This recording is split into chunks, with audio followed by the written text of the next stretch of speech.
Pro.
Well, good evening, everyone, and good evening, everybody out in social media, Facebook, or whatever streaming platform you're on.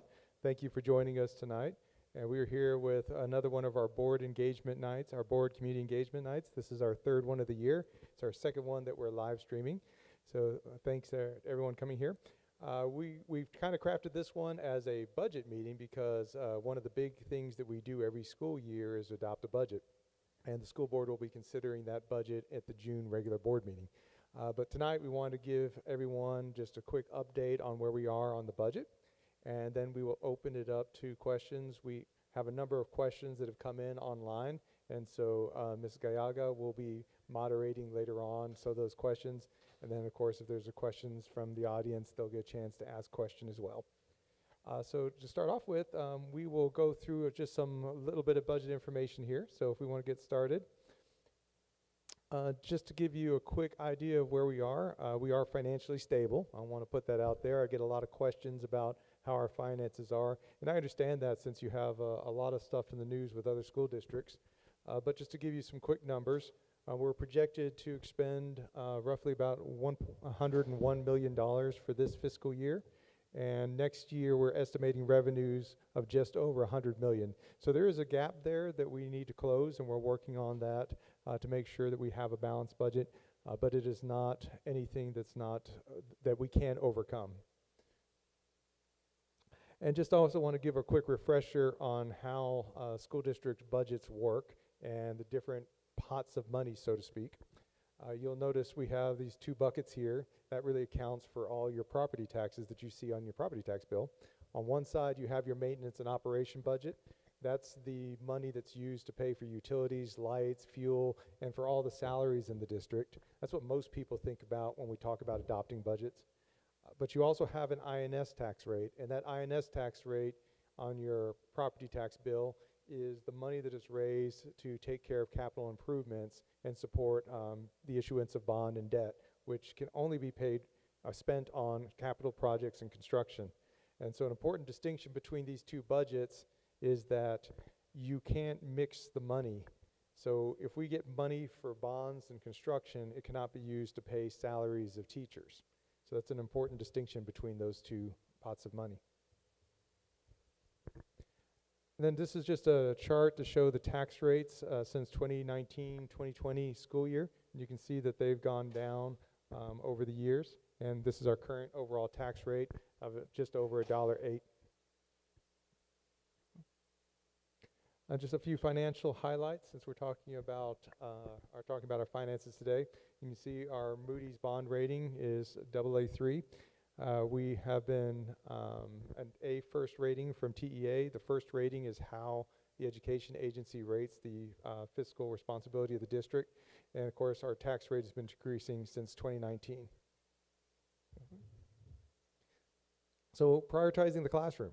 So as we build a budget every year, we have to be thinking about where we're spending our money and how we're going to approach changing our budget, I guess you could say. So this is the 25-26 budget. This is the current school year. And this is just a quick chart to give you an idea of the proportions of where the money is spent.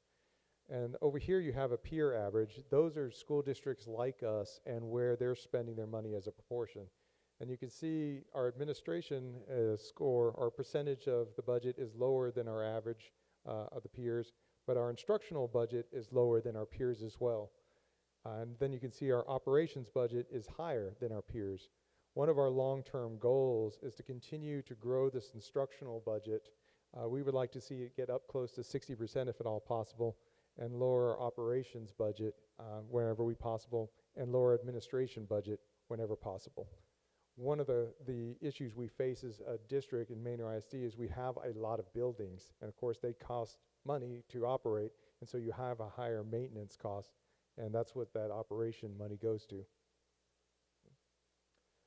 And some things are where we're investing for next year. You can see that we are setting money aside in order to maintain that high bond rating I said, the Moody's AA3. We need to continue putting money into what's known as our fund balance, which is essentially our savings account. You can see we're reducing teacher workload by reducing some of the class sizes. You can see where we've got the class sizes down. And then we're also trying to put together a package to ensure that our employees continue to have at least one health insurance plan that is paid for by the district. And so we are looking to try to do that. And every year we also look at all our employees to make sure they're compensated their value on the market. So we contract a third party to look at all the salaries and determine if there are any targeted compensation we need to do to raise salaries for individuals or classes of employees. And some places that we're looking to save next year.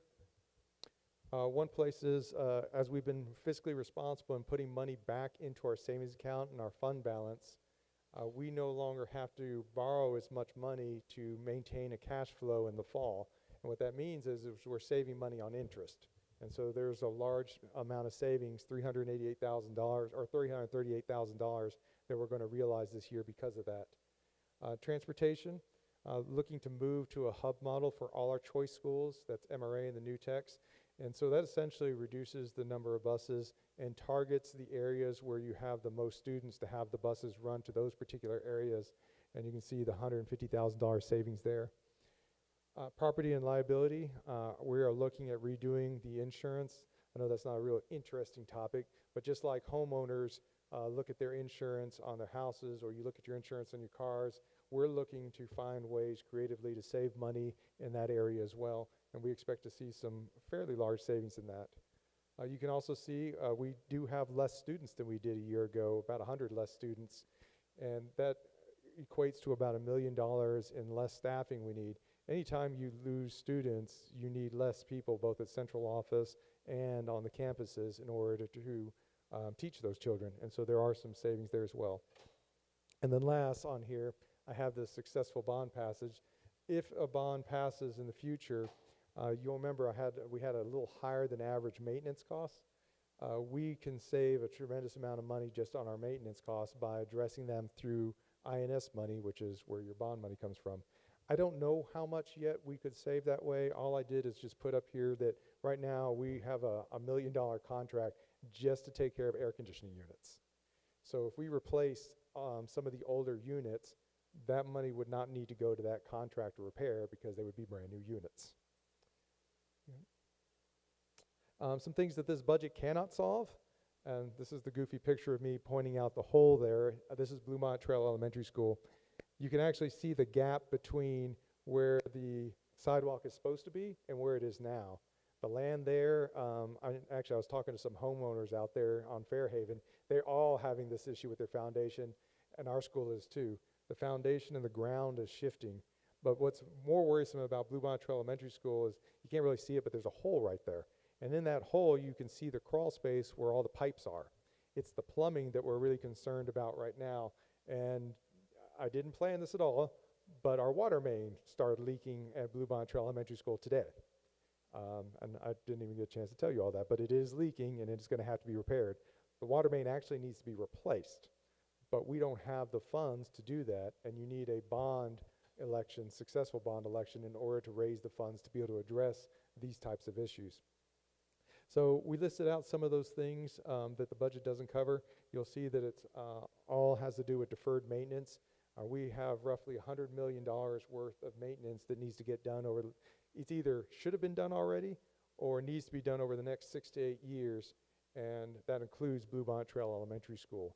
It's a significant amount of money that is not in an operating budget. And I should say, that's not a Manor ISD thing.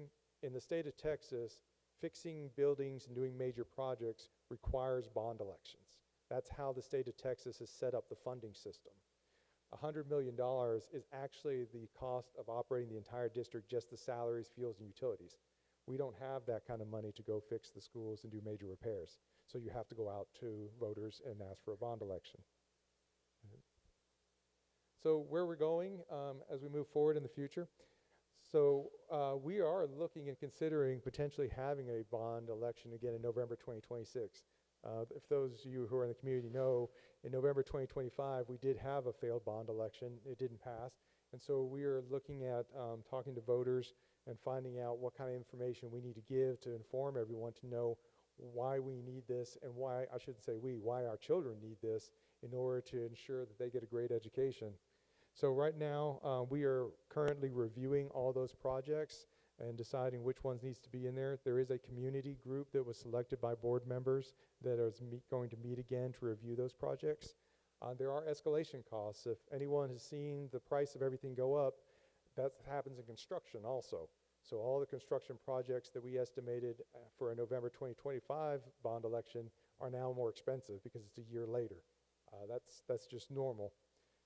Because of those inflationary costs, we actually are needing to consider whether we do have to have a small tax increase in order to fund that $100 million to $300 million we need to work on the buildings in the district.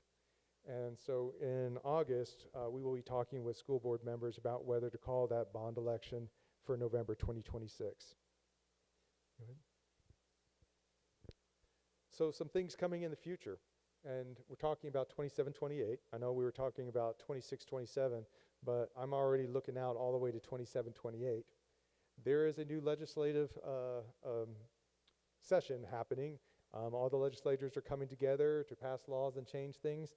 So one of the interesting things in school finance is you have to build budgets and multi-year budgets without knowing what the rules are.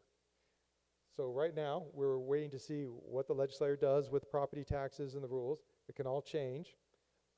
There's always the opportunity for unfunded mandates. That's a pretty normal thing in government. Just the other day, we got a new one regarding police services in the evenings. The state was very poignant and said, you will not be getting funding for this. So we've got to find money for it in our maintenance and operation budget. Enrollment. We do have less students next year than this year. So that was less revenue. That's how the state of Texas funds us, by the number of students you have and their attendance. So when our students go down, we have less funding. Now the opposite is true as well. There is on the horizon a lot of neighborhoods that eventually are going to get built. Many of you have probably seen them, but they've pretty much frozen and have stopped building the houses. At some point they're going to come. And so I put on here, less students, less funding, more students, more funding. It just depends, and we'll have to look at that in the future. And then, of course, the bond election. If the trustees decide to call for that bond election and voters approve it, of course, that reduces a lot of our maintenance costs and changes what we're going to do in 27, 28, because we can begin to realize those savings and put that money to other uses, like in the classrooms. Okay.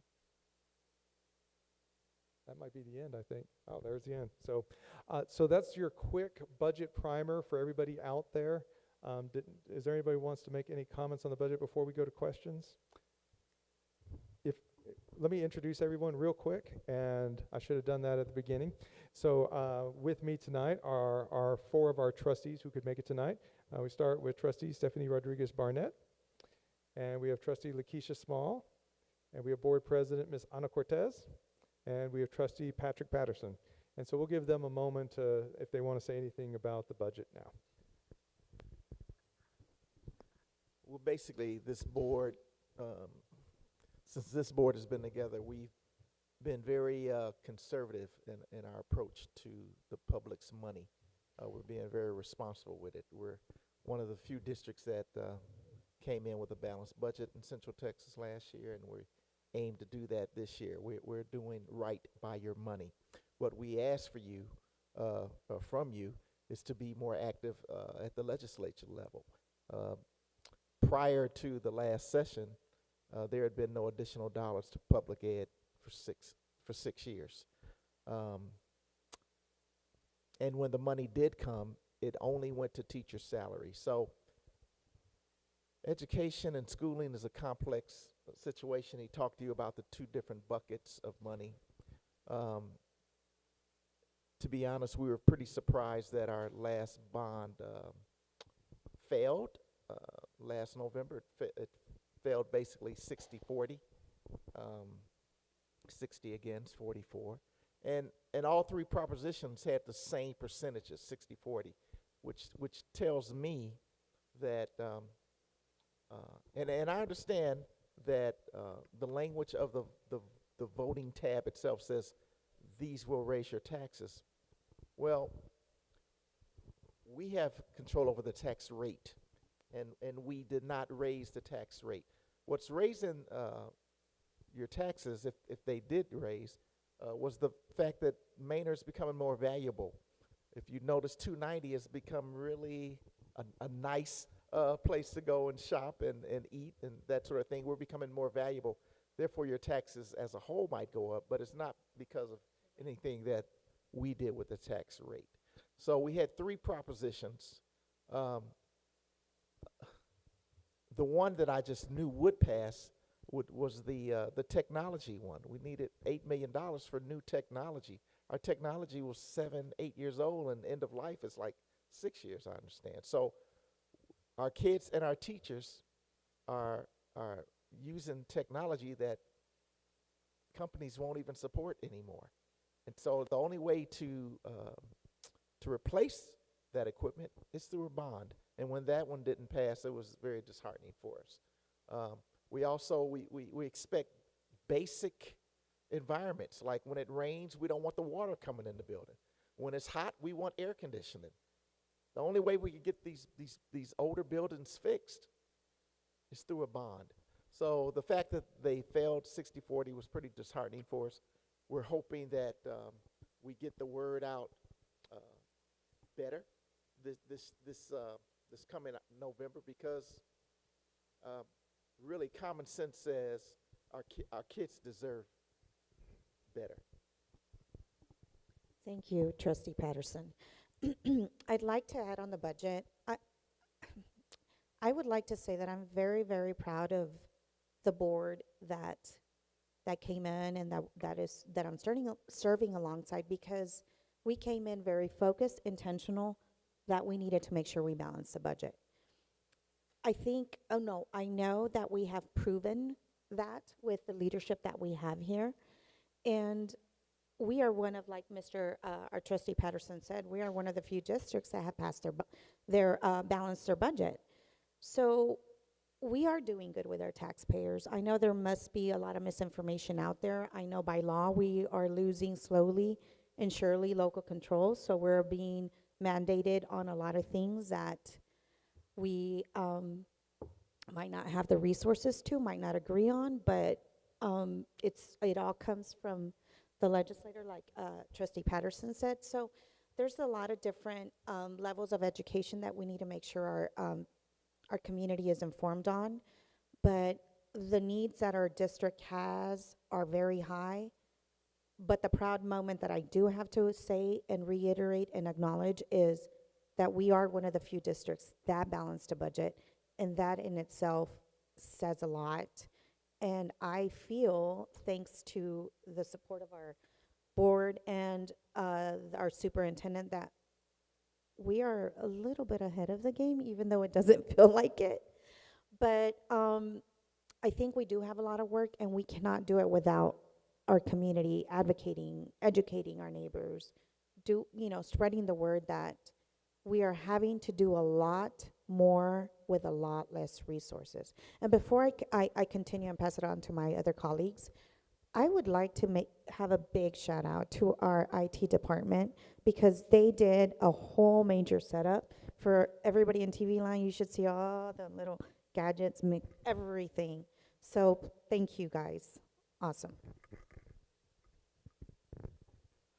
Well, you both took a lot of the input that I wanted to add in, and I would just say that it is very commendable to see that the budget has recovered and balanced. However, we still have a lot of basic operation needs that are currently impacting our student outcomes. As a student, especially at the elementary level, I wouldn't even know what foundation was. And to see that picture, and I understand that there are some things with nature that we can't, predict or understand. But however, in this position, we still need to make sure that we're prepared and plan for those outcomes. Yes, we do have a lot of amazing buildings, beautiful buildings in Manor. And so that is very attractive. I would like to see our enrollment as well as our attendance to continue to progress in order for us to continue to getting the proper funding that we need. So commendable, great job for everyone so far, but we still need the community support.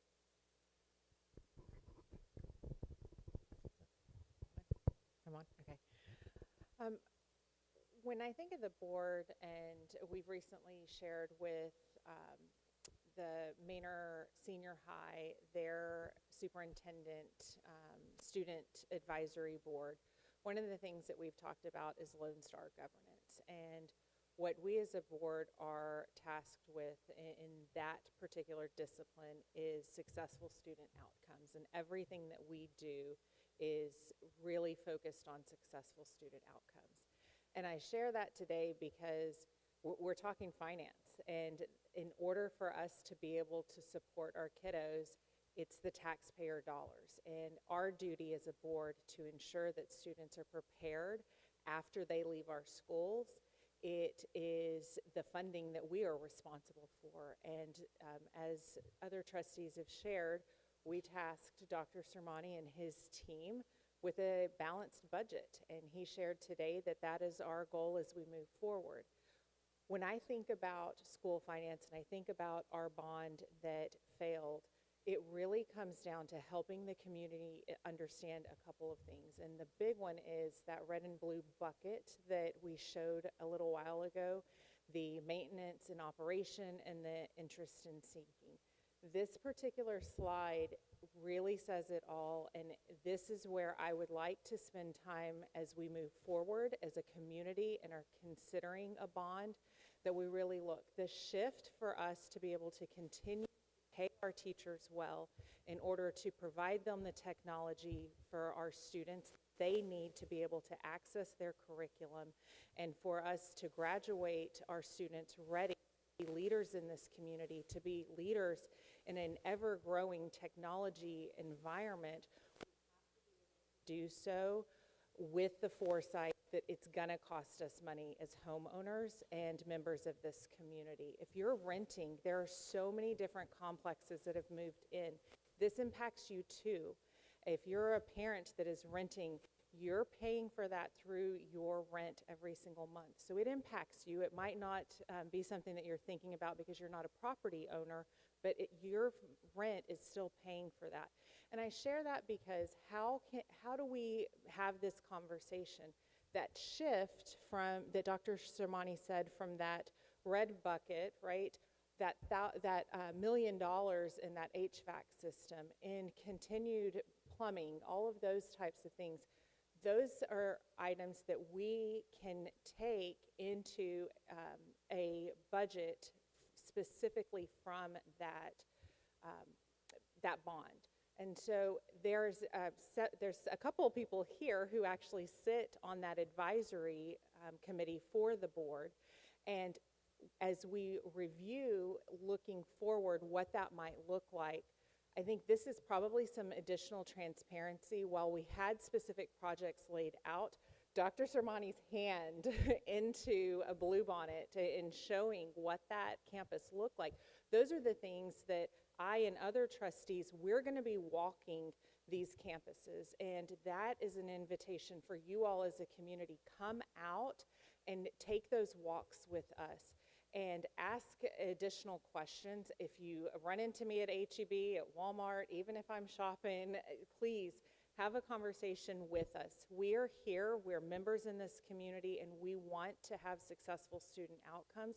I think that's really the important piece is, how do we get more money in that M&O? It's to take those maintenance pieces and pull them over, and we are open to those types of conversations as far as what that can look like. And the team's done a great job in preparing. I mean, several years ago, before Dr. Sermani got here, we didn't even have a future plan to even take to a committee. So those are some of the things that, through his leadership and guidance, that we've been able to do for the community and for the school district. And by the way, that picture of Bluebonnet Trail Elementary School, don't come during school hours, but if you go after school hours, you can actually see it. It's not hard to see the issues with the foundation from the street even. Now with that, I'm going to turn it over to Miss Maritza Gallaga. She is moderating and making sure we get all the questions in. So Miss Gallaga? Moderating from the shadows. So super exciting. We got a ton of questions online.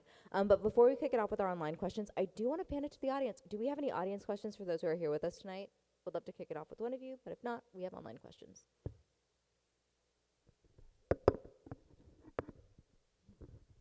So knowing that clearly there was misinformation out there with the bond in 2025, which I totally voted for and was devastated when it didn't pass, what is the plan to build, like the comments I was seeing, honestly, the most depressing part to me was the comments I was seeing on Facebook about people just not trusting the school system. Like they don't have faith that the money's going to be used properly. It wasn't even like the tax thing that they were mentioning on there. And I was like, oh, that is not what occurred to me.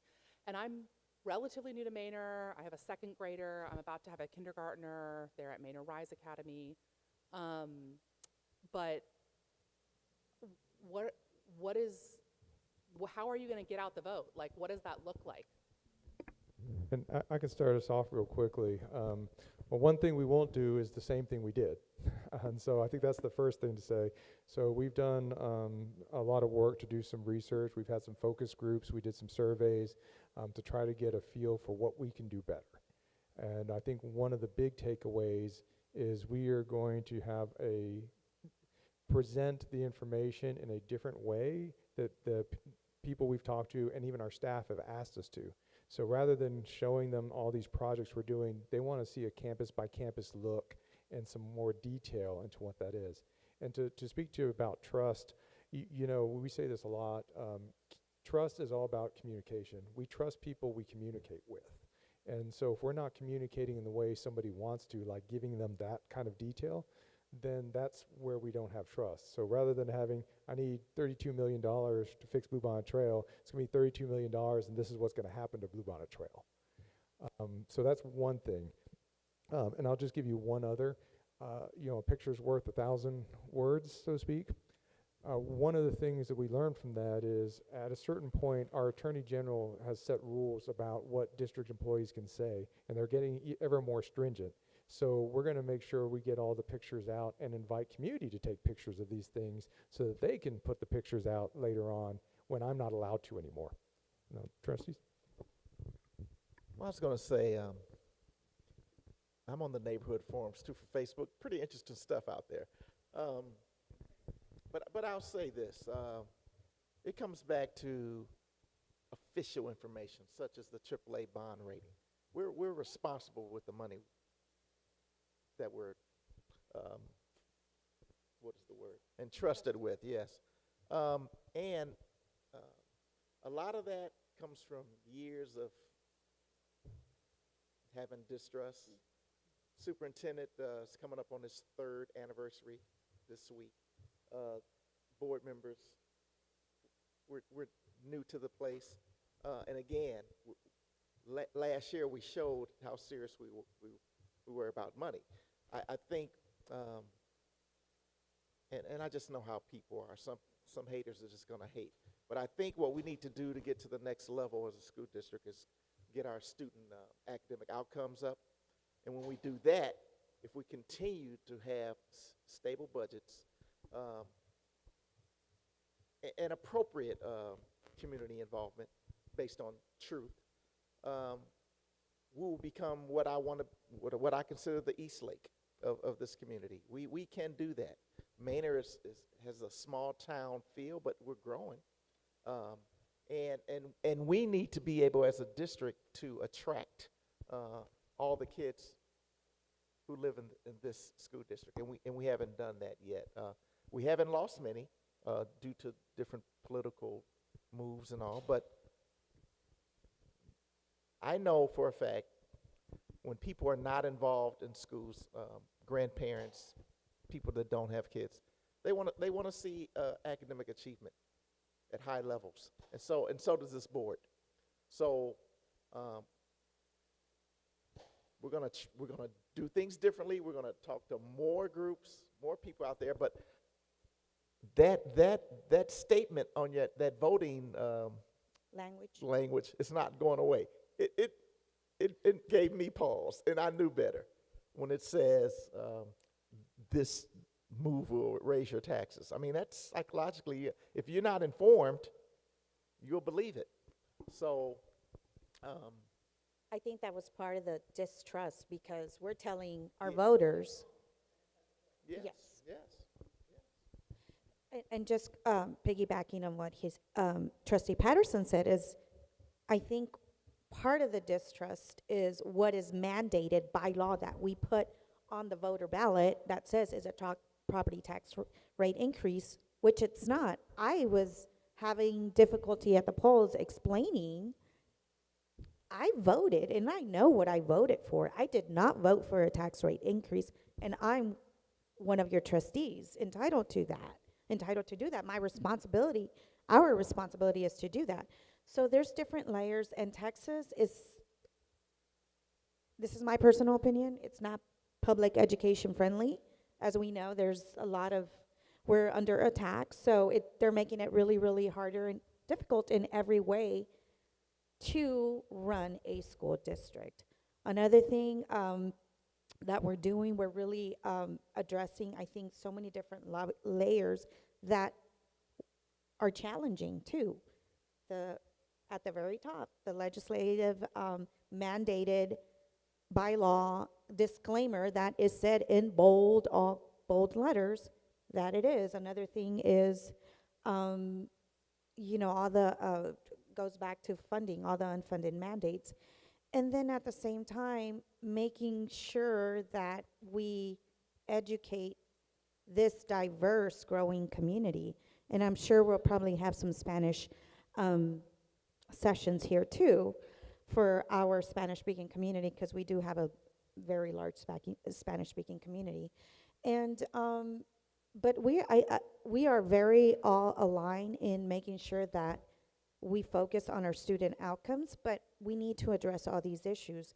And we're pressing and pushing a lot more on our staff.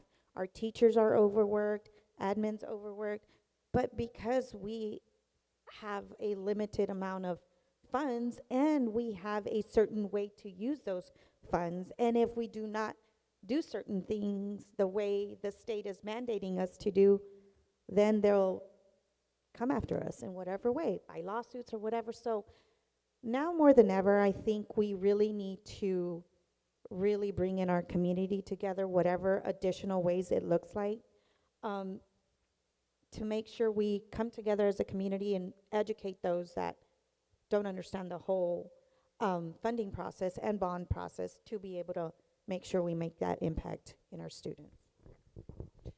Yeah, I want to touch a little bit on unfunded mandates and things that the community can do alongside trustees. And Anna and I advocate here at the Texas Capitol. I go to the U.S. Capitol several times a year. And one of the things that is really important is hearing from our constituents. So while we're there and they love to hear from us, we need our families to come with us. So if you are interested in sharing your story, understanding how a bill becomes a law rather than just the video of that, but actually experiencing it, bringing your kiddos with you and coming up to the Capitol, we would love to have you attend with us. The other part of that is, after a bill passes, there's the rulemaking process. And that's where we have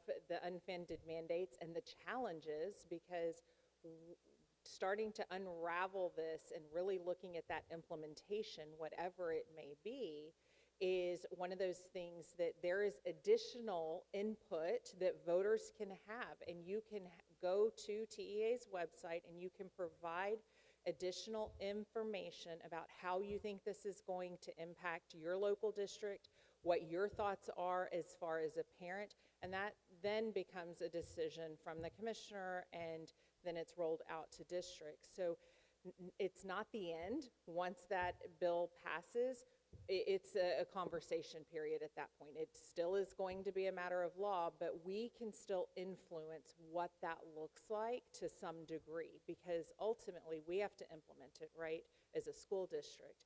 But hearing those stories and having you all present with us is definitely helpful. If you want to shoot us an email and say, hey, I'm a family that would love to participate, we would greatly appreciate that and reach out to you whenever we do go. And I would like to add to that. I've been testifying almost every legislative session every 2 years. I've testified at the SBOE, I've been at the US Capitol, and we bring a lot of trustees together from across the state of Texas. We're fighting for public education, for more funding, everything. But we, amongst trustees across the whole state of Texas, we talk and we're like, we fought so hard, and we stopped vouchers for a couple of legislative sessions, but now they're here, and they're taking more from our public schools with less oversight. So what do we do? So like Miss Trustee Rodriguez Barnett said, now we need PTAs. We need to really engage our community and understand the different levels in our public education system, and that us trustees alone need more help.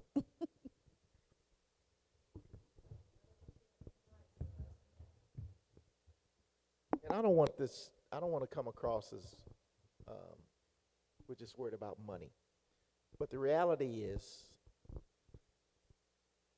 when you have appropriate resources, we say we're in the greatest country in the world, United States of America. And Texas claims to be one of the greatest states.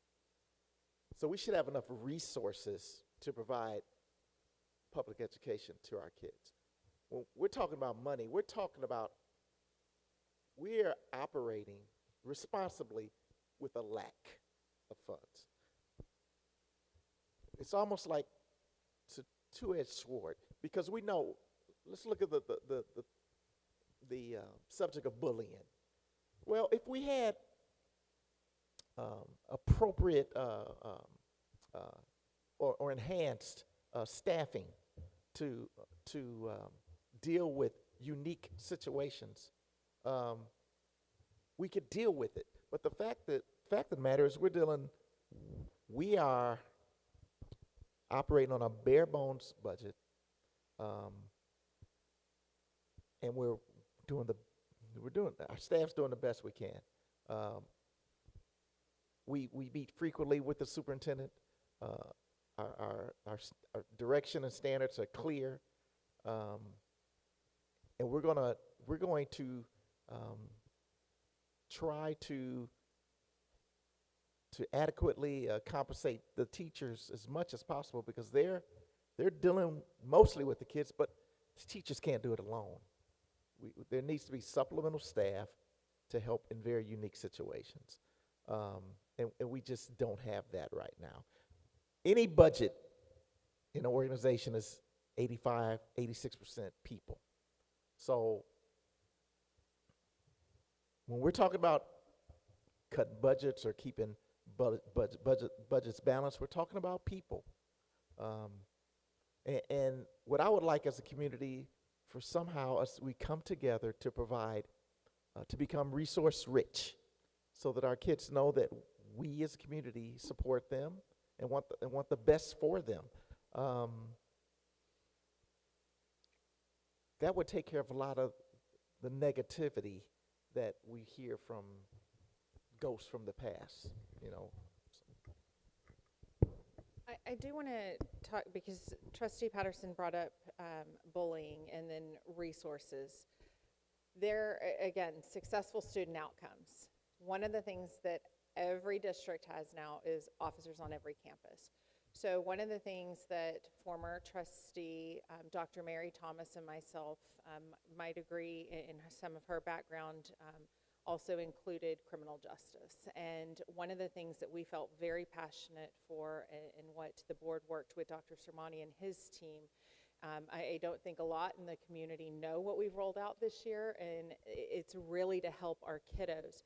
So we now have a diversion program here in Manor that if you're a first-time offender and you are arrested, that there is the ability to walk through a program through our police department, and if you successfully complete that program, you then get to shred your file, meaning that you walk away with that first-time offense, there is no record of that. So while we've put a police department in our school district, our kiddos are getting to learn here, and they are getting to have that life experience in a protected, if you will, environment.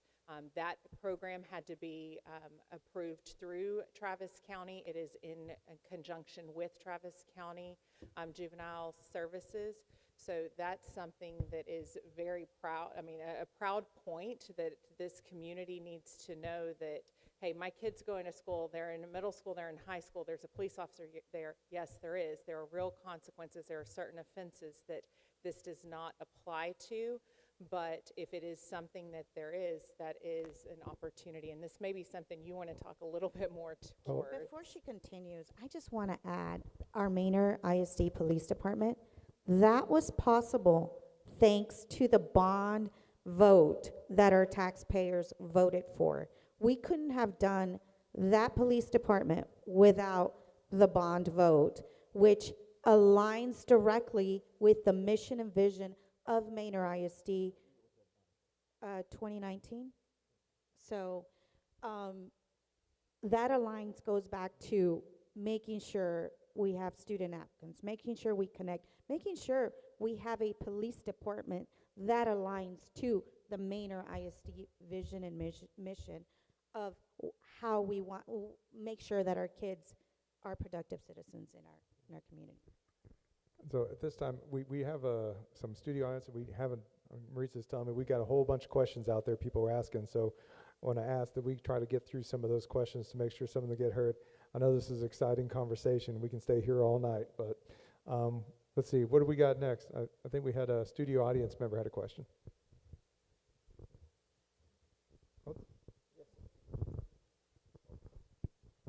Yeah, I just wanted to piggyback on what you all were talking about, the different communication methods we're doing for the upcoming possible bond if we put that out.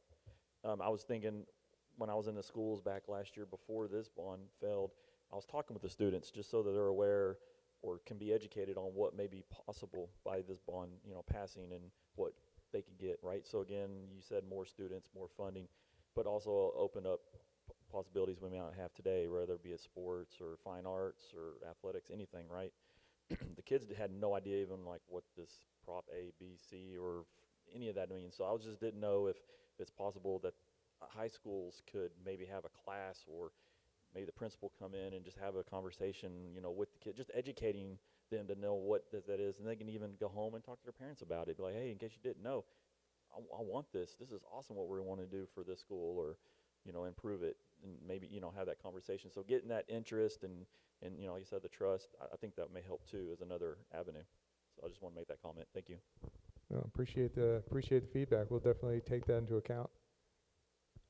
So we're going to get started with our budget questions. So our first few questions are related to, we're balanced, and that's awesome, but what does the financial future hold?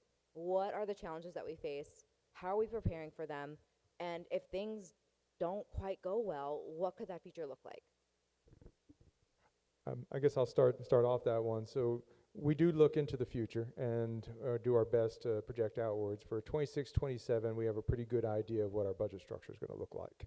27, 28, it's a little bit blurrier. And what I mean by that is we don't know what our student enrollment's going to be. We don't know what the laws are going to be. And we don't know if we have a successful bond or not. All that's going to feed into that. We do know that costs are going to go up. So if you think about it, inflation is running right now at about 2%. We have a $100 million budget. That means in order to maintain and keep cost of living for our employees, we have to increase our budget by $2 million every single year. Now that, when you're balanced, that means we got to find $2 more million, either new revenue or we've got to cut stuff in order to keep up with inflation. So while we've been able to maintain, I do not see us maintaining in the future unless something changes. So you can be looking at, we're probably going to have to look at some efficiencies in the future in 27, 28. I can't tell you what those might be, but we're going to spend 26, 27 looking for those cost savings in case there is no new revenue or our student population doesn't increase. And that's not a Manor thing. Every single school district is looking at that. Is there anybody want to make comment on that? It's difficult to go to a football game and then 2 years later you're at a baseball game. The laws are changing, things change, and it makes it difficult. So we could really forecast 2 years out because that's the way it's set up. So, but what we know is we're going to have kids, we're going to have schools, and we need teachers. So we those are known factors. So anything above that is really out of our control. When you have a lot of unfunded mandates, and when you have funding that is restricted to certain situations, yeah, or laws that change every 2 years. It's a difficult process, and I think one of the reasons that it has gotten to this point is because there's been not so much public and community involvement in the support of schools in terms of supporting administration and school districts, and in terms of putting pressure on the legislature down there and right down the street. I mean, we're here in the capital city. We really have no excuse. Well, thank you. And that's a good point. You know, no matter what, we're going to have teachers and we're going to have schools and we're going to have students. So those cuts, when it comes down to it, are going to have to come someplace else.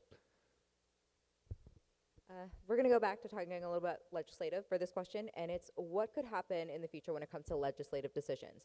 Do we have an inkling of what could take place, and could those decisions hurt or help the district? I can tell you one right now that I can think of. That's why we've been talking about the bond, right? For what happened with the vouchers. We fought those for several years, and, you know, we delayed it, but it ended up happening. So now we're trying to pass a bond, and this is something that was trying to be pushed by legislative bill last session, where they're even going to make it more difficult for school districts to pass bonds, meaning that a bill can pass, and they're going to work on it again, that any district will have to have more than 65% of the vote to consider a bond being passed versus 50. Exactly. And so that just goes to tell you the state of public education that we are in right now. And it is very important that we educate everyone, you know. We were talking about the negative stuff, the trust and everything. This board has worked really hard. As soon as our new board came in, immediately TEA left. Within 6 months, we balanced our budget. Our meetings used to go up to 1 or 2 o'clock in the morning. We start at 5, we're done by 7:30, and that's open session starting at 6. We're pretty much done by 7:30. So I don't think, you know, I think it's important to make sure that our community knows that we have a strong, solid, focused board, that we've made those strides, and we've shown results. Yes, they're not the best in a lot of ways. We can always be better. We can always improve academics even higher. But all that being said, we've made strides in a short period of time. Speaking of neighborhood chat, there's some people who believe that and she mentioned TEA. For a number of years, I believe, was it 6 years, the state agency was monitoring our district. November 2024, we received 3 new board members. All 3 of us happen to be educators. But after monitoring us and evaluating us for 6 months, the state decided to leave. They said we were functioning as a functional board. So people who still believe we're being monitored, that's a lie. That's a fact. That's not a fact. We did our due diligence through Lone Star Governance Training, which was mentioned earlier, to make sure we're functioning as a board. Our current board is a very serious board about representing the community very, very well at the highest levels that we can represent you publicly. So I guess one way to refute those rumors and conversations is to either go on our website and see what the facts are, or send us an email, and we'll make sure that the accurate information, the truth gets to you. I say this, we have become efficient, effective, and productive. Go ahead, Trustee. I have one other point as far as legislative and some of the things that we as trustees can partner with the community. So while we don't have a significant shortage in qualified staff members, this is not the case across the state. There are significant deficits when it comes to qualified teachers. One of the things that the current legislation or legislative body has not done is to approve and pass a bill that allows teacher mobility across the United States. There's about 10 states right now that are participants in a bill, in a compact that allows teachers mobility. It was initially designed for military spouses and teachers, and then it also impacts some of the mental health professionals, so your psychologist and other nursing nursing profession as well. And so this is one thing from an education perspective, knowing that it was military spouses that were teachers that needed to move and needed an emergency certificate. That's an area that would benefit Texas school children. It's something that I plan on continuing to advocate for here in the state of Texas. And I think that it's important for us to bring these types of issues to our legislators. If it's something, again, you want to go to Capitol or to the Texas Capitol and discuss with anyone, I'm more than happy to get a group together and to do so. And just to put some stats on that, since we were talking about teacher turnover, congratulations to HR and Dr. Williams-Hill. So they cut the turnover rate in half, over half, in 3 years. And so that's why we don't have the severe shortages some people have. So, all right. So for those of you who are watching from TV land, there's still time to submit your question. If you'll just go in the comment section, you will find the form, and I'm monitoring them. So as they're submitted, we will get more added. And then, of course, for anyone in our audience today, you can ask a question at any point in time. Do we have any audience questions? Well, I do want to make a comment. Awesome.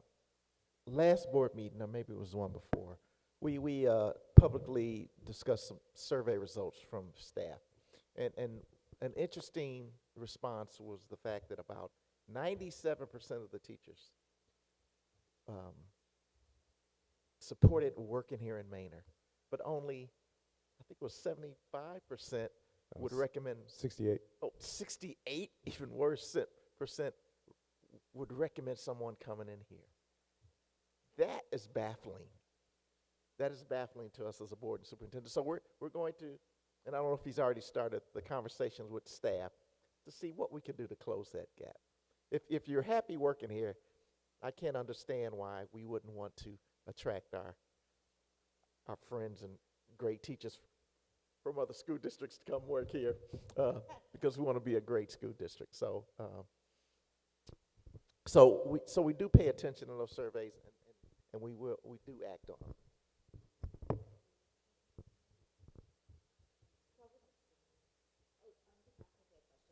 Questions from the audience before we move on to the next one. we're going to our next one, which is really about, the question we received is about the bigger picture, about balancing district-level decisions with what's happening on campuses. Can you walk us through how budget decisions are made and what priorities are guiding them? I'm sure I can. And just note on the survey data he's quoting, there's a whole nother set of data that will become public. I actually have seen the draft reports, but we'll actually have that out, and it's anyone can look at it. But it's very similar. Employees like the district, they like where they work, they like the leadership, yet they're not recommending at the same rate of people to come here, which is interesting. But back to the question, how are budget priorities made? Well, the school board sets goals for the superintendent and the district, and that's our guiding light. They have set 3 goals for us. They're to improve the instruction of our students in reading and in math, and to make sure they are college, career, and military ready. So our budget is completely built around how do we accomplish that. And so then we take that and we look at, okay, so how do we accomplish then? What values are going to guide us in accomplishing those 3 goals? So one of the things my staff hears me say is, we are funding what we need, not what we want. We need to get CCMR. We need to improve instruction and reading. We can want some other things, but the need comes first. And so the other thing that we guide ourselves is investing in our people. Nothing improves instruction better than a good teacher. And so investing in teachers is important. So that's the other thing that guides us in that. So once you get down there, of course, it goes through rounds and rounds of the different division chiefs proposing what they think they need to accomplish the various tasks that are going to get them to that point. So I think that kind of gives a bit of an overview. We go through various processes over, when we started in February, in some ways we started in October for this year's. It all culminates in a vote in the June board meeting. By law, we're required to adopt a budget by June 30th, so we bring the budget to the school board in June. But that's not the first time they've seen it. If you go back to March 2nd or March 3rd, I think was the first public board workshop we did on the budget. So these numbers we're talking about, as they evolve, we've been talking about them both individually when I meet with trustees, but also publicly for a long time. And so it takes all that time before we get to that actual budget vote in June.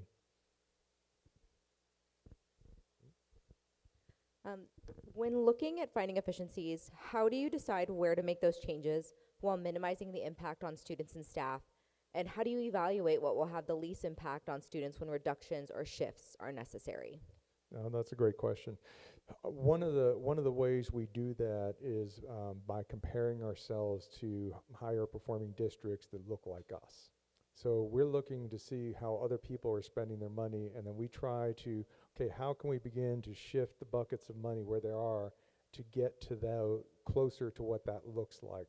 So that's one of the ways we kind of gauge, are we spending money in the right places? Now, it's not something where you can, in my perfect world, you can just take this $1 million and just move them over here, but it doesn't work quite like that, because that $1 million might be 20 bus routes, and that can negatively impact your students and your community. So you have to begin to think about, okay, how can we do this in a way that's still going to accomplish the mission, but get more money over here on the instructional side? And so that's the ways we start looking through all those different budgets. It's really by looking at other people, looking at comparisons. Another way we do that, just talking about central administration, I think you saw that we're below our peers in what we spend on administration. We're still always looking to see if we can cut things from administration. And one way to do that is we look at districts that look like us and look at their central office. It's all public. And we see, do we have the positions in the right places? Do we need to move some positions from one place to another? And so that's another way we do that. I think that's give you all a chance. Can I touch on the administration piece? So in my profession, day to day, I have the opportunity to sit in school districts across the state of Texas, but nationally as well. And one of the things that I see quite frequently is that they are top heavy. And one of the things that we have done here from a staffing perspective is when a central office position, someone resigns, that's a position that Dr. Sermani has looked at. what is the impact, and is there a need to backfill that role? How can we become more efficient in that alone? I don't have the specific dollar amount, but I do know that you and OSS do have that information, and that's a big piece, right? To make sure that we are able to not only save in that particular role, but also to ensure that administratively we're still supporting our campuses. Yeah, and for a long time, we have been top heavy, and I know I've had conversations in the past with other, administration as well. But another part that I guess they're doing also is what I did like is we're revetting everybody that Manor ISD is doing business with too, to make sure that we are getting the best product that we have for the, for what our needs are, and making sure re-vetting them is a good process and good competition wise, making sure that, okay, hey, we're not just giving this people the same business 30 years and over. So I really like that re-vetting every way possible to make sure that we are doing business with the right people that are serving our community and our district. Yeah, that's a great point. And Mr. Santiago and the finance team have us on a 3 to 5 year for major contracts have to be reviewed and bid on every 3 to 5 years. So we always have an opportunity to see if someone's got a better deal. So competition is good. Any questions from the audience? Okay, we'll move on to the next online submitted question. There was a specific question about long-term substitute roles and how those funds are used when a full-time position isn't filled. Can you clarify how that works within the budget, and are there opportunities to redirect those funds to support campuses in other ways? Yes and yes, and that's essentially what happens. So let's just make something a simpler scenario. Let's just say any position goes unfilled. So at the beginning of the year, we budget X amount of dollars to pay for this person. And if that person doesn't show up, then you have excess revenue. So that money can be reallocated to whatever purpose we see that arises throughout the course of the year. Now, I do want to emphasize one thing that we have. You may have remembered I said our Moody rating is AA3, but there is money that we need to put in our savings account to maintain that. So one of the things we consider whenever we have vacancies is not spending that money, but saving it to put in the savings account, which actually saves taxpayers money, because if we do borrow money, it's basically our credit score. So like when you go get a credit card, if your credit score is good, you get lower rates. It's the same thing with us. And so the credit agencies want to see more money in our savings account. So rather than necessarily spending that money, we put it into our savings account. Now, that being said, we don't hesitate to spend it if there's something that needs to get done, because there are things that arise that just happen that nobody thought of, and we just got to do, like a water main breaking at Bluemont Trail Elementary School. That was not in our budget. Now we have money in reserve, and we're going to spend it because we have to fix the water main, and that's actually what they're doing right now.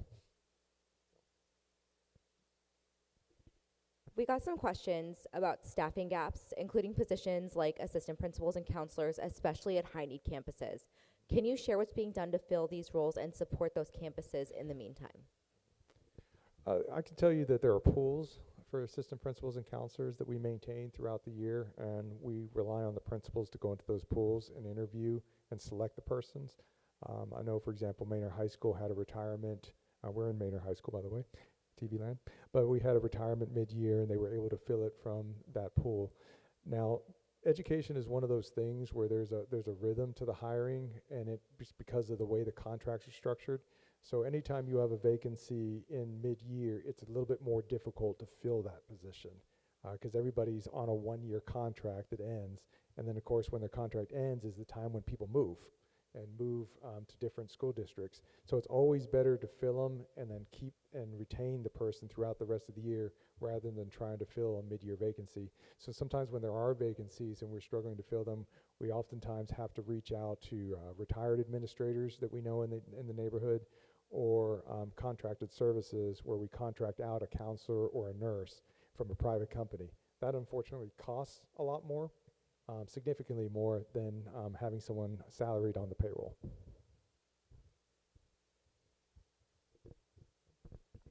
Awesome. Any questions from our audience? Just checking in. And we had a couple questions around compensation, both in terms of pay differences within departments like custodial roles, and also broader questions about how compensation is structured in the district, including leadership positions.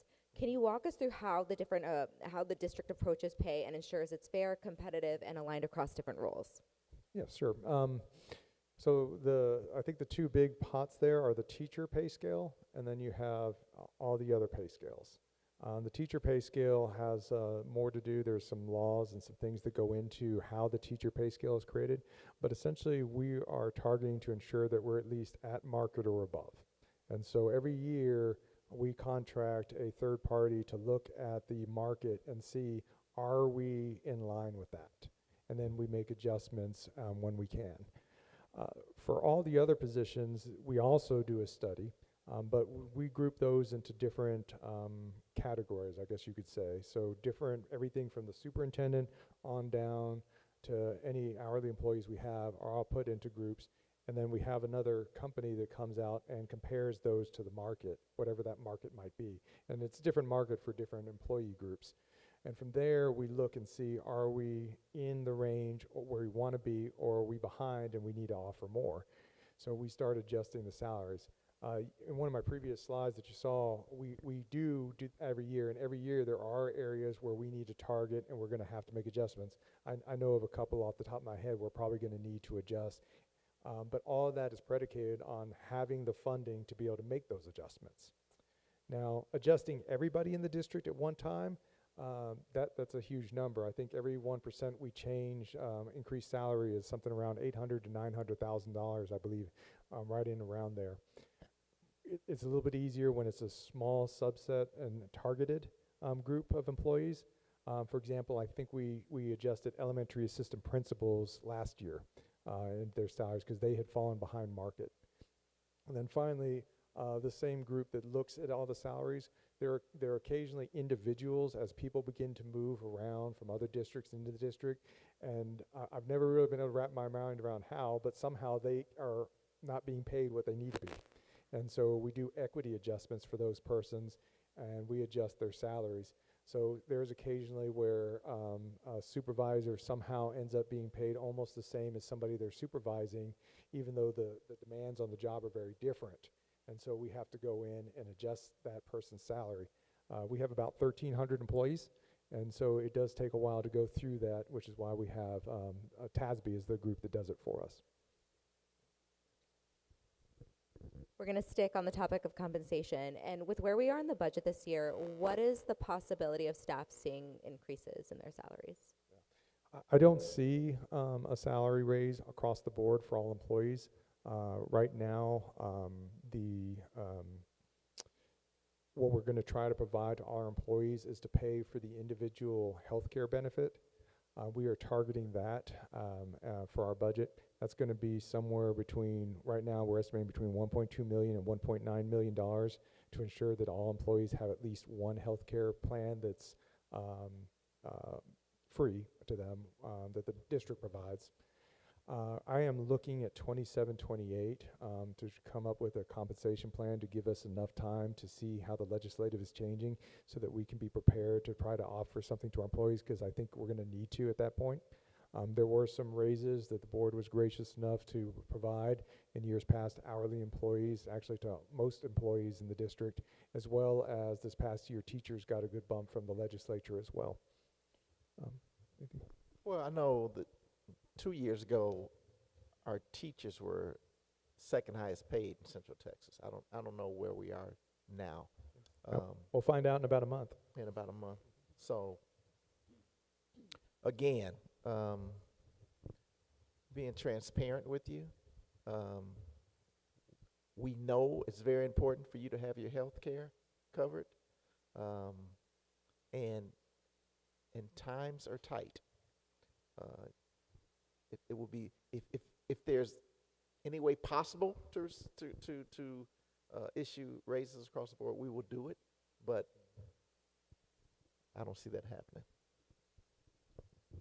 And I just want to add that we're always open to innovative solutions because we want to make sure our educators feel they're valued and appreciated, whether right now, if that looks like, okay, we're gonna try to make sure your premiums to go up, we'll cover the gap, whatever that looks like, because other districts are suffering with that right now. I hear board meetings where educators are complaining about their health insurance is going up so much. So even if it's for now that portion that is extremely important to everyone, you know, we're looking in a lot of different ways we could supplement or whatever that looks like to our educators. Healthcare, additional pay, targeted raises, whatever that looks like. But we are working hard as a team of 8 to make sure we can find solutions to continue having the 97% educators being happy in our district too. So,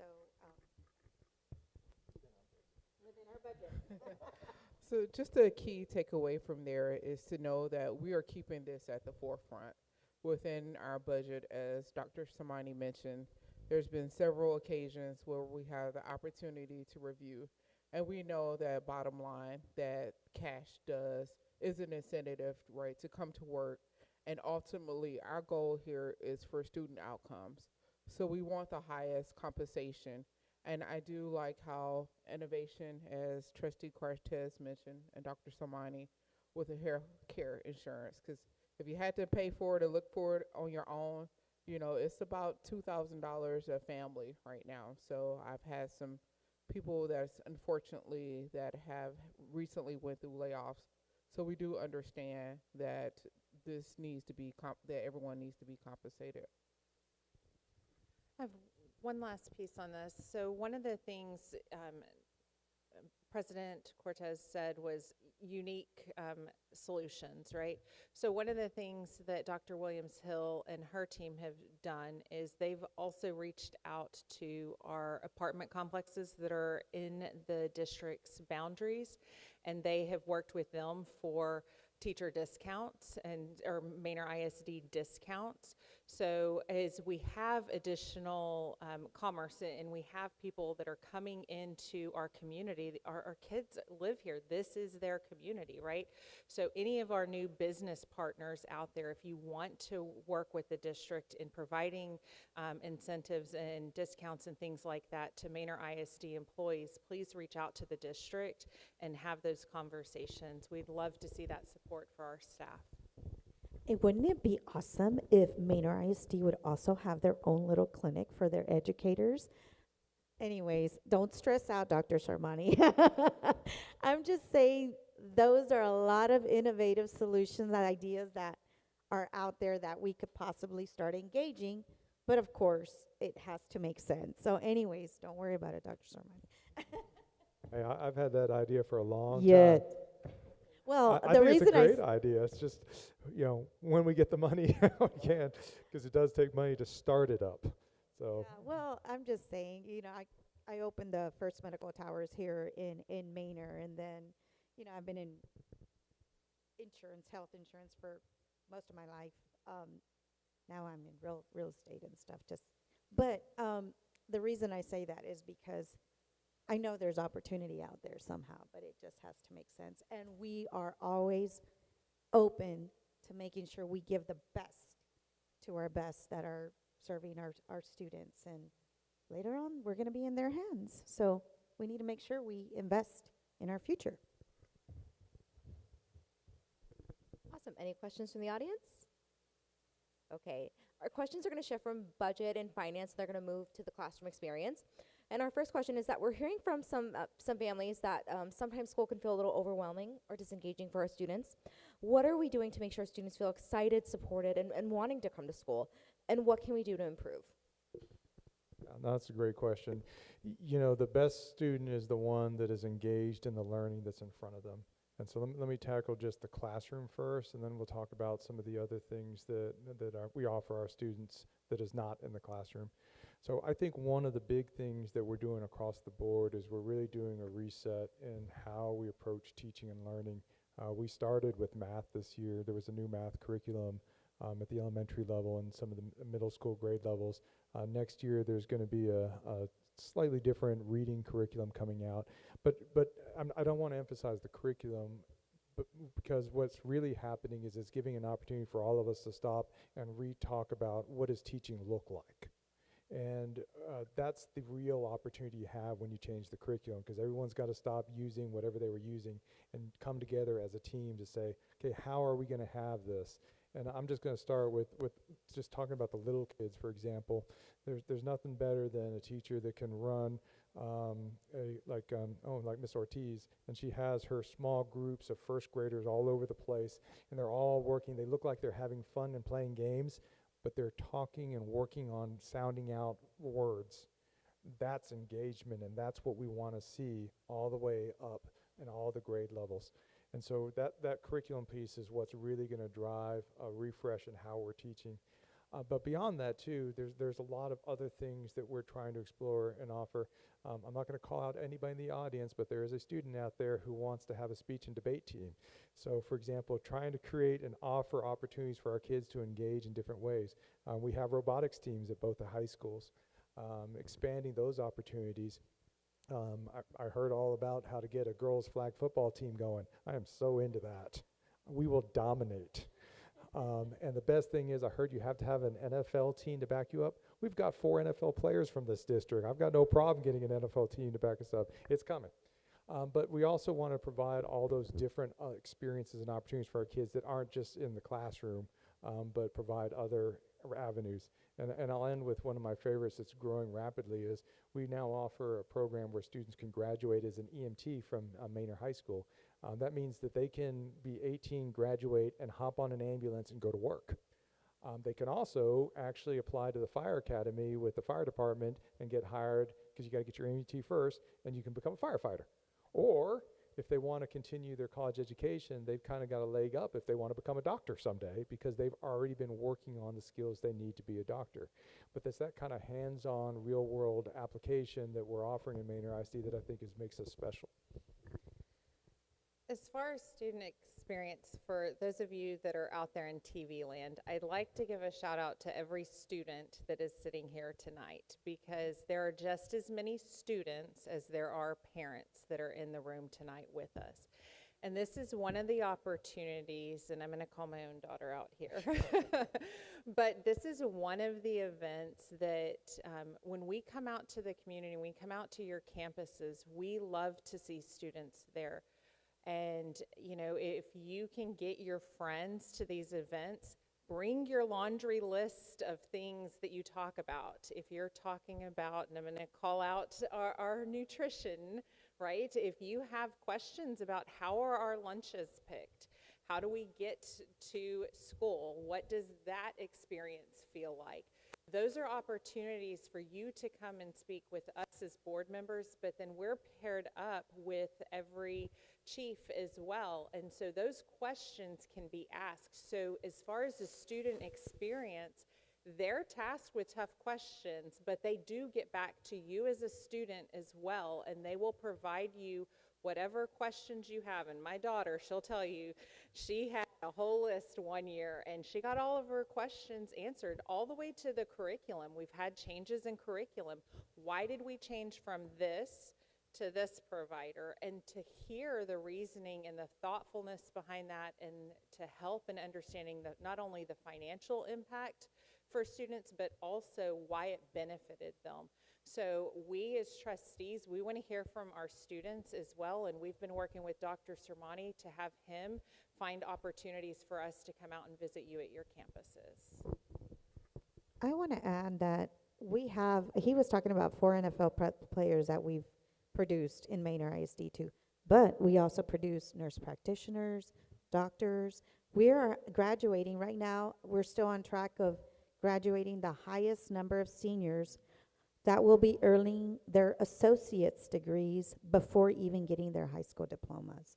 And some are entering the workforce making 6-figure incomes already. So, you know, I think, yay! Yeah. They have a ceremony tomorrow night, actually. Yes, we have that, and I love it. Oh my gosh.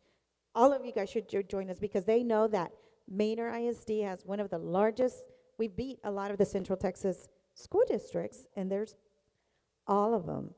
We have large school districts, and Manor ISD is graduating the largest number of seniors with associate's degrees in Central Texas prior to getting their high school diplomas. And that is a big win for us, and I think we don't celebrate that loud enough. So kudos to our educators, to our parents, and we serve a very diverse and challenging demographics. We are high economically disadvantaged. We have almost 50% emerging bilingual. The list is long, and we do not turn anyone away, and we are still exceeding our previous class sizes in graduating them with associate's degrees. Anyways, proud moment. Well, the superintendent always does these highlights at every board meeting, and all our board meetings are taped. So if you just want to look at a board meeting for 2 or 3 minutes, all the good stuff that's really happening, he talks about. And that's all I can say. The facts are there. Systems are always better than individual people. The example of us having the highest number this year is a great example. Highest number of kids with their associates is a great example of how systems could work. And things like this art show we had last, you'd be amazed at the lights going out. But That's not bond related. yeah, I mean, it's We're trying to save money. That's efficiency. the work is impressive if you just come out and support the kids. Yeah, we're being efficient. They can still see us, right? So, Yeah. yeah. Oh, there we go. Partly. Oh, almost. Well, do we have any audience questions? Any student questions? Happy to hand the mic over. Awesome. We have one.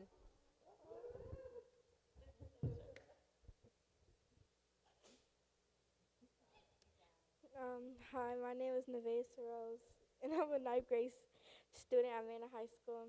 My question was, do you think Manor High School will ever be a one campus? Because, like, right now, I ride the shuttle for athletics, and next year I will have to ride the shuttle for my elective class.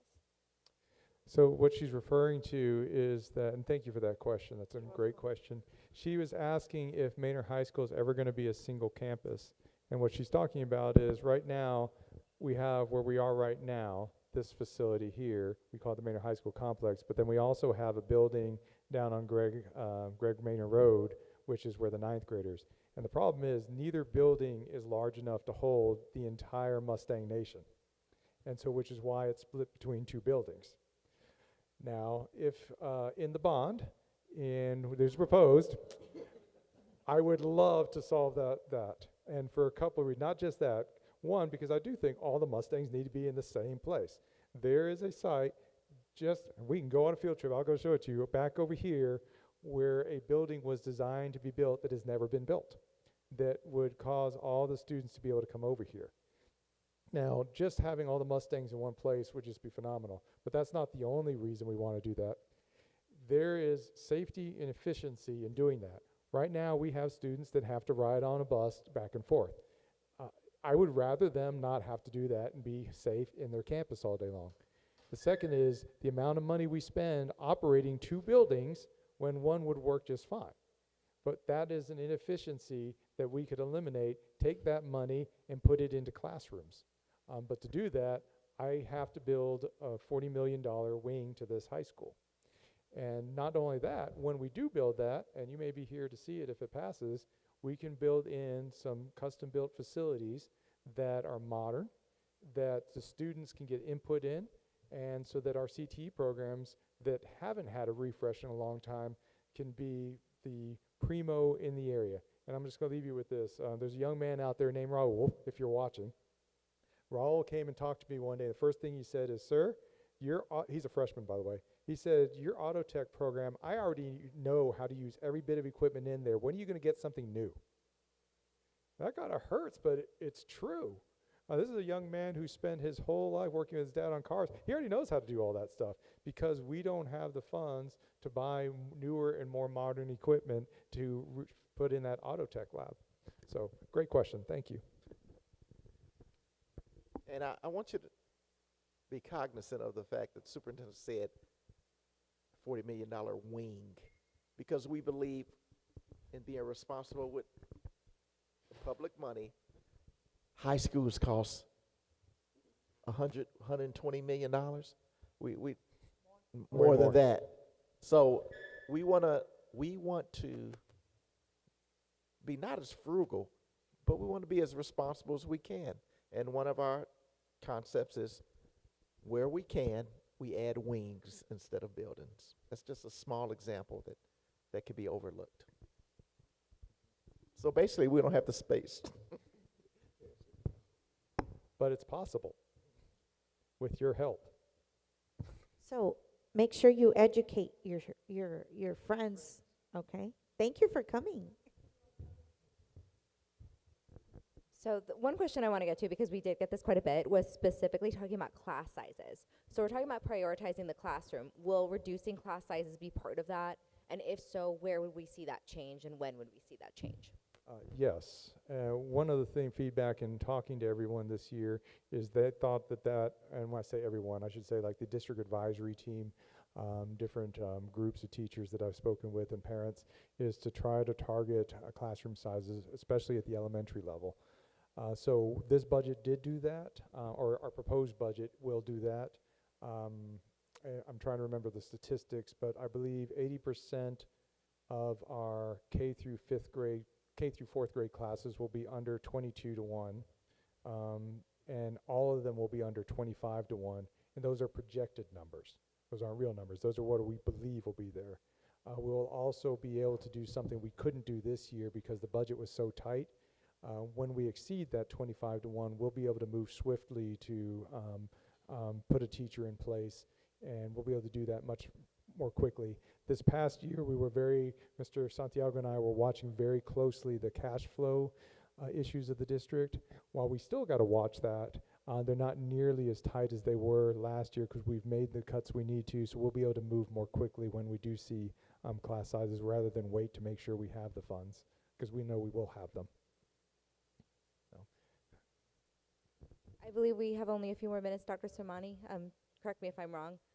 But I want to ask some questions about making sure that the decisions that we make relate back to our students. And really it's from staffing to student experience to long-term planning. How are we making sure that every decision ultimately comes back to what's best for our kids? Yeah, and I think that comes down to the team of 8, and this is a really good one for them to end on. But my goal is always 3 things: improve the math, improve the reading, and make sure our kids walk out here college, career, and military ready. We are doing strategic planning right now, and I'm already using the tagline. So we want to lead the way. That is what I believe the board is going to charge me with, and we are going to start doing that. And to do that, we have to think about students first. That's how you lead the way. And trustees, you want to add anything?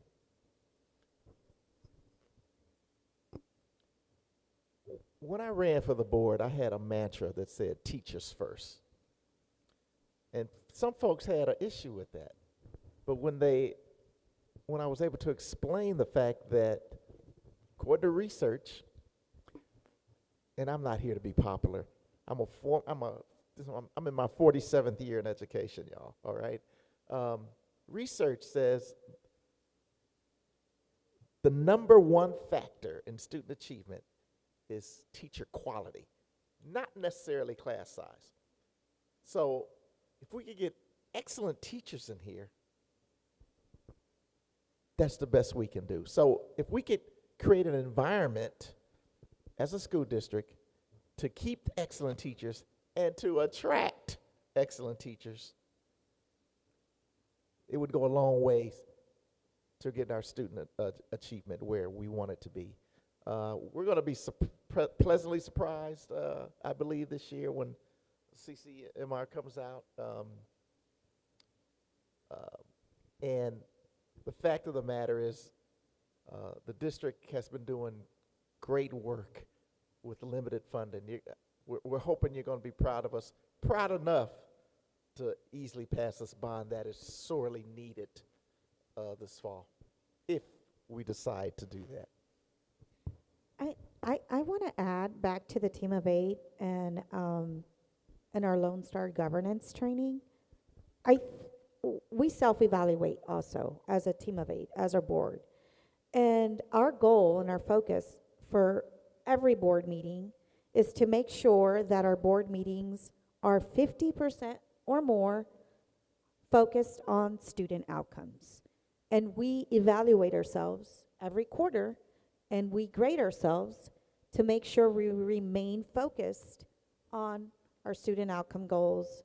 And we've been doing great. All our meetings, pretty much every quarter, has passed the 50% or more student outcome goals. We have a year-long calendar that we present on all our goals and make sure that all our questions, everything is answered, from teacher retention, all the different programs, goal 1, 2, 3. We have been very intentional as this board and complete team of 8 to make sure we get that focus. We remain focused, and that is what our focus is. Like, literally, even our meetings have gone down. So I guess that goes back to answer the question, and it shows directly on our board meetings on how the board and the superintendent focus on making sure that is, we're focusing on our student outcome. And in closing, I'll just add that I am the newest board member, and I can tell you that the very next day after my swearing in, I was put into training, right?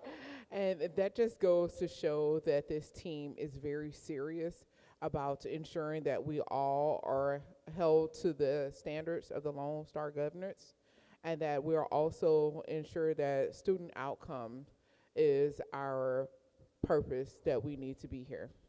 I can tell you I was raised by an educator, so that's part of my story. My mom started teaching before she had me, and I don't know, fortunately or unfortunately, but she's still teaching to this day. I think she just goes back to the school. But I can tell you that being a third generation college graduate, that education really was an equalizer for me, to be able to be in corporate boardrooms, to walk in as an engineer. And so that's why I'm here. And I know focusing on the class ratio size, but going back to what Trustee Patterson said, if you have phenomenal teachers, which I know it may make them work a little harder with the class size, but as long as we focus and continue on the outcome of student success. Everything they said. Yeah, and we've chatted about successful student outcomes, and at the end of the day, that is what all of us want. All of us, from a perspective of board members, parents, teachers, administrators, and students for themselves. And those opportunities and what we've talked about tonight is really an opportunity, a beginning point, right? As we're looking at our financial forecast and what we're looking for as far as a bond, these are conversations that together as a community we get to have. And Dr. Sermani, lead the way. We shall do it. So that's it. All right. I know there's probably more questions we didn't get to. I will assign somebody to begin to answer them tomorrow. So if you did send us a question, I think we have a way to answer it, or we'll put something up on the website if you didn't get that question answered. But I want to thank everybody out there. Thank you, studio audience, for being here. Thank you, everybody in TV land. We appreciate you. And as they said, it's time for Manor ISD to lead the way. Let's do it.